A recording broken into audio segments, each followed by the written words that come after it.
Let me take a moment and talk about Riverside.fm. It allows you to record studio quality audio and up to 4K video. When you need to record audio and video, Riverside.fm can do it. So if you're looking for a hero platform for all your recording needs, from podcasts to webinars to any video content, Riverside.fm. I've got a promo code for you where you'll receive a 30% discount on the first 3 months of your subscription. I'll give it to you twice. The promo code is SHIPIT. All one word, SHIPIT, and you'll pick up a 30% discount on your first 3 months of your subscription. Riverside.fm. In this episode of the Best of the Pigskin Dispatch's football history headlines, we discuss some more Super Bowl games and another great tradition that Amos Alonzo Stagg started for college and high school sports, as well as many more Hall of Fame legendary birthdays and stories, all coming up for you in just a moment. This is the Pigskin Daily History Dispatch, a podcast that covers the anniversaries of American football events throughout history on a day-to-day basis.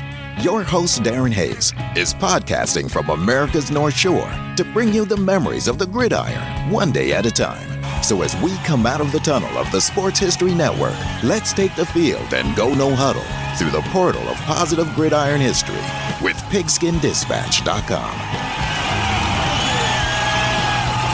This podcast is part of the Sports History Network, your headquarters for the yesteryear of your favorite sport. You can learn more at sportshistorynetwork.com. Hello, my football friends. This is Darren Hayes of PigskinDispatch.com, your portal to positive football history. Welcome to the Pig Pen. Just to talk about football in this time of year is just magical. We have the playoffs in full swing. We've had a lot of history of Super Bowls and Pro Bowls and all-pro games and all-star games and just everything still coming into some great Hall of Fame birthdays, too. And we're going to share them with you every day here for the next few weeks as we go through this Super Bowl and NFL playoff championship weekends that we've been having. And we're having a lot of fun with it and sharing some of these great memories. And we'll do that today. So let's get right to your football history headlines. So let's get right at it. In January 28, 1904, the world's first college sports letters were given to seniors who played on the University of Chicago's football team by Amos Alonzo Stagg. They were awarded with a letter C.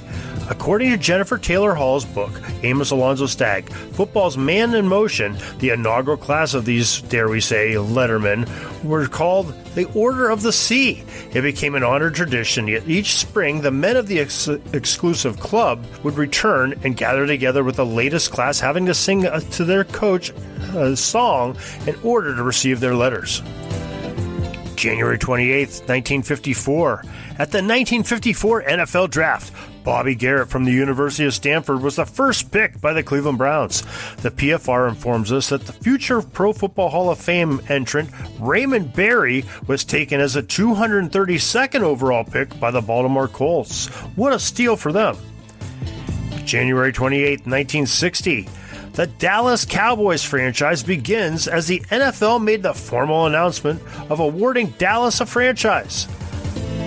That same day, the NFL announced that the Minnesota Vikings franchise was awarded by the NFL as well. So these two great franchises both came in at the same day, January 28, 1960. Dallas Cowboys, Minnesota Vikings. January 28, 1969, the top pick of the 1969 NFL Draft was O.J. Simpson from Southern Cal by the Buffalo Bills, and as we know, he is enshrined in Canton. Other future Hall of Famers from this draft were Mean Joe Green of Pittsburgh at number 4. The Cardinals took Roger Worley, and Ted Hendricks went to the Colts at number 44. And the Houston Oilers picked up Charlie Joyner with the 93rd pick per the Pro Football Reference website. Another draft took place on this date, January 28, 1971. Jim Plunkett from Stanford University was the first pick by the New England Patriots in the 1971 NFL Draft. John Riggins was the first player in this draft to get his gold jacket at the number 6 pick overall by the Jets. Other future Pro Football Hall of Fame members picked in this draft were Jack Youngblood of the Rams at number 20, Jack Ham to the Steelers at number 34, The Cardinals inked Dan Dierdorf with a 43rd pick, and the Eagles with the steal of Harold Carmichael with the 161st overall pick by the PFR. January 28th, 1975, yet another NFL draft took place. This year was the 1975 NFL draft, and Steve Bartkowski from the University of California was the first pick by the Atlanta Falcons. The ProFootballReference.com website says that there were multiple Hall of Famers out of this draft. Cowboys pick of Randy White at number 2, Walter Payton, Sweetness by the Bear at the 4 slot, and Robert Brazil was selected as the number 6 overall pick by the Houston Oilers franchise. Another future Gold Jacket bearer was Fred Dean of the Chargers at the 33rd overall pick. Now we have a Super Bowl to talk about. January 28, 1990, at the Louisiana Superdome in New Orleans. The Super Bowl number 24. The Denver Broncos, they ran into a buzzsaw in the San Francisco 49ers in that game. The Niners offense was clicking the whole game, as the box score shows that the only quarter they didn't put up 14 points in was the first quarter, where they scored 13 points, and that was only because they missed the extra point attempt. Jerry Rice scored 3 touchdowns and torched the Broncos defense with 138 yards in receiving. The San Francisco 49ers showed there was no doubt that they were the best team in football that year, as they shellacked the Denver Broncos 55-10. Quarterback Joe Montana won the MVP honors, as he had an astronomical quarterback rating of 147.6 according to the PFR, and threw for 297 yards and 5 touchdowns.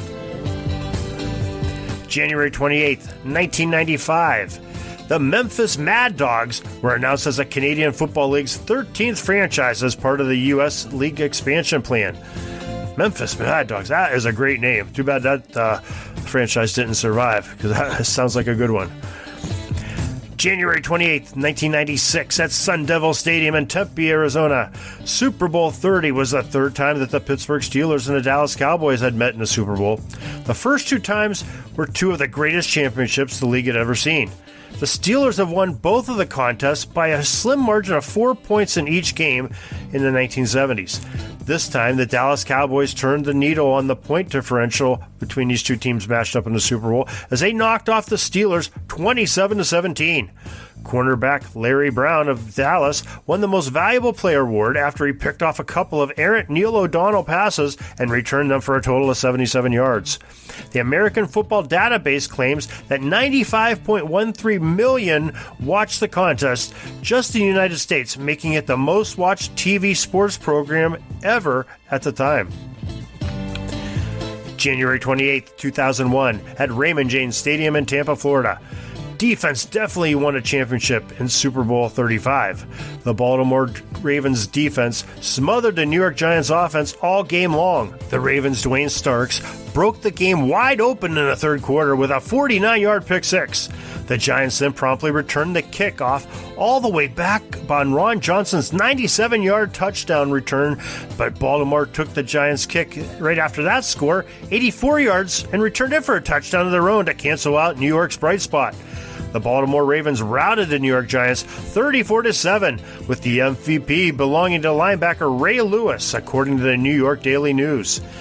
With viewers at 131.2 million, it became the 5th watched most program in television history. January 28th, 2018, Orlando, Florida. The AFC defeats the NFC 24-23 at the NFL Pro Bowl game. The game's most valuable player was tight end of the Tennessee Titans, Delanie Walker, and on the defensive side of the ball, it was Von Miller, the outside linebacker of the Denver Broncos.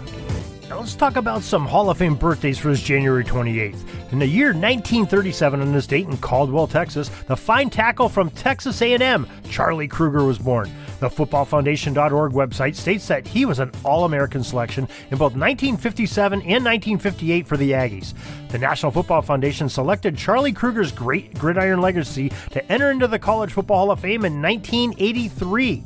Charlie then, after school, played professionally for 15 years with the San Francisco 49ers. And that's all we have today as our football history headlines. Just that one, but what a great one that is with Charlie Kruger. And, we want to make sure that you know about some of our other things we have going on. We have the Sports Jersey Dispatch podcast that's coming out each and every day, another daily podcast. You can find all the information on jerseydispatch.com, our sister website. And also we have Orville Mulligan, the sports writer. It's an audio drama that takes you back to the 1920s through the eyes of a fictional newspaperman that goes into some real historic sporting events. Think about what the 1920s had in store, especially 1924, where our story starts off. You have the Four Horsemen of Notre Dame and Newt Rockne, Ernie Nevers at Stanford, Red Grange is a junior at Illinois. The World Series goes to a Game 7 extra inning game, and we have all kinds of other things happening with prohibition and gangsters and women's suffrage and just, cars starting to drive around and radio coming up. A lot of things to help the plot thicken. Very interesting story. It's brought to you by myself and Oz Davis. You've heard him on some of his podcasts, Truly the Goats and the SHN Showcase, among others. And we brought it together, and hoping you enjoy that. A great audio drama for the sports historian and anybody in the family, because it is family friendly, and I think you'll enjoy that too. Catch all of those over on the sportshistorynetwork.com, our website pigskindispatch.com, and jerseydispatch.com, and make sure you check those out. We appreciate you listening again today, and hope you'll join us back again tomorrow for some more great gridiron history. And until tomorrow, everybody, have a great gridiron day. That's all the football history we have today, folks. Join us back tomorrow for more of your football history. We invite you to check out our website, pigskindispatch.com, not only to see the daily football history, but to experience positive football with our many articles on the good people of the game, as well as our own football comic strip, Cleat Marks Comics. Pigskindispatch.com is also on social media outlets, Facebook, Twitter, Instagram, and don't forget the Pigskin Dispatch YouTube channel to get all of your positive football news and history.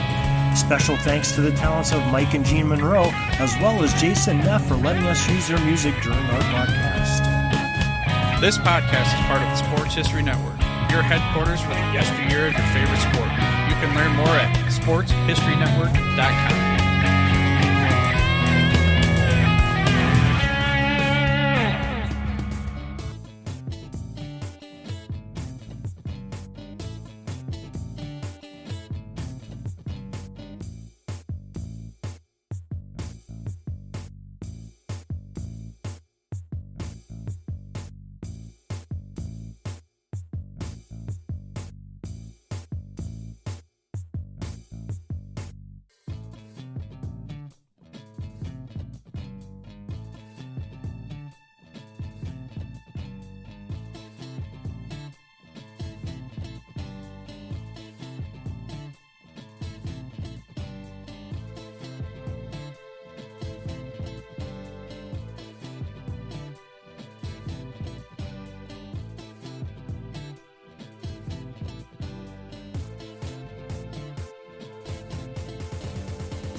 Are you having a hard time figuring out what to get Dad for Father's Day? You should check out Row 1 Brand's Vintage Pictorum Gallery. They have America's best sports art. With over 7,200 historic sports prints, you're assured to find something unique for Dad this Father's Day. Instead of a boring old tie, get him a historic baseball photo taken by Henry High Sandom at the historic Polo Grounds Stadium in New York City during the 1894 Temple Cup. Or, if he's an NFL buff, check out the 1963 vintage NFL poster. These are so good looking that you'll be amazed how they turn out. Shop now at sportshistorynetwork.com/row1 and save 15% off your order.